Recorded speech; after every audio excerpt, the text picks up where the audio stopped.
একদা বিশ্বনবী মসজিদের নববীর বারান্দায় বসে তসবিহ পাঠ করছিলেন।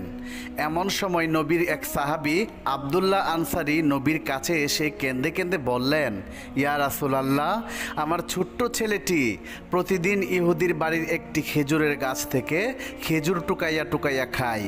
আজকে আমার ছেলেটি যখন খেজুর টুকাইতে গেল, তখন ইহুদি আমার ছেলেটিকে খেজুরের গাছের সাথে বেঁধে রেখেছে।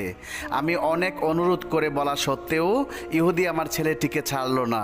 সে বলল, খেজুরের মূল্য পরিশোধ করলেই আমার ছেলেকে ছেড়ে দেবে। ইয়া রাসূলুল্লাহ, আপনি এখন বলে দেন আমি কি করব? বিশ্বনবী এমন কথা শুনে আবদুল্লাহ আনসারীকে আর কিচ্ছু না বলে শুধু বললেন, আবদুল্লাহ আনসারী, তুমি বাড়িতে চলে যাও। বিশ্বনবীর মুখে এমন কথা শুনে আবদুল্লাহ আনসারী আর কাল বিলম্ব না করে সোজা বাড়িতে চলে গেলেন। আবদুল্লাহ আনসারী চলে যাওয়ার পর নবীজি